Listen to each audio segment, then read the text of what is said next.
চেবা দেখে চায়ের মাঝে বসবো। আচ্ছা এটাই, সূর্য তো আমার চোখের সামনে।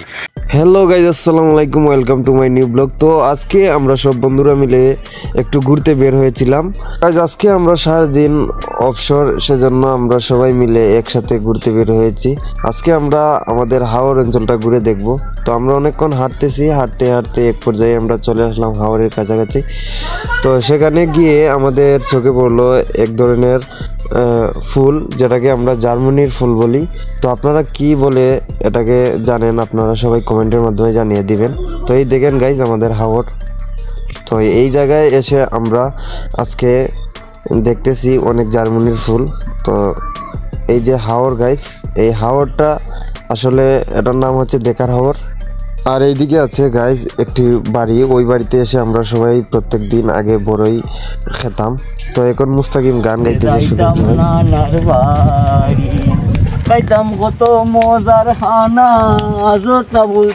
তো গাইজ ওর গান শোনার পর হঠাৎ আমাদের চোখে পড়লো এক ধরনের বেতের কাটা। তো এটা দিয়ে আমরা আগে ছোটোবেলায় অনেক মজা করতাম, মাথার মুকুট বানিয়ে খেলতাম। তো এটা আমি নিজেই শিখতেছি, এটা অনেক খাটা গাইজ। আমার আমার বউ আমাকে বাসা কুড়ে পাচ্ছি না, কি বলবো, বাসা কুড়ে পাচ্ছি না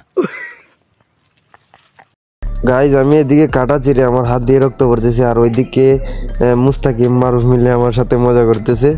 তো এই কাটা ছিঁড়তে গিয়ে আমার হাতের অবস্থা তো একেবারেই শেষ। আর এইদিকে ওই যে জার্মানির ফুল বলছিলাম, তো এটি মারুফ এখন পানিতে নেমে ভিজে সেগুলি তুলতেছে। তো এটি দিয়ে আমরা মানে আমাদের বাসায় এটাকে বড়া বলি, পেঁয়াজিও বলে অনেকে। তো এটা বানিয়ে খাবো আজকে। তো গাইস এগুলো তুলতে তুলতে একসময় মারুফ অনেক ক্লান্ত হয়ে পড়লো, সে বললো আমি আর পারবো না, আমাকে মাফ করো। তো আমরা ওকে জোর করে এক পাশ থেকে আরেক পাশে পাঠালাম। তো সে এক নাগারে তুলতে আছে। তো এক সময় আমাদের অনেকগুলা ফুল হয়ে গেল। তারপর আমরা মারুফকে বললাম আরও তুলতে।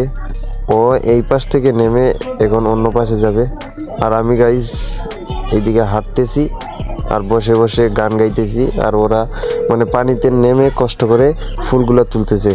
তো গাইস ফুল তোলার পর হঠাৎ আমাদের চোখে পড়লো একটি পাখি, দোয়েল পাখি। তো আমাদের জাতীয় পাখি দোয়েল, ওইদিকে আমরা সবাই তাকালাম এবং পাখিটি দেখলাম। আর এই যে গাইস দেখেন অনেকগুলা জার্মানিও আছে, জার্মানির ফুলও আছে।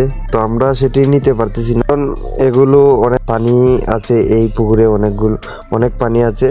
তো সেখানে মাঝখান থেকে আনতে গেলে মারুফের ভিজতে হবে। তো এখন ভিজতে চাচ্ছে না, সেজন্য সে উঠে আসলো। এখন সে হাত পা ধুচ্ছে, তারপর আমরা চলে যাব গাইস। আর এতক্ষণ আমাদের সাথে থাকার জন্য ধন্যবাদ আপনাদেরকে।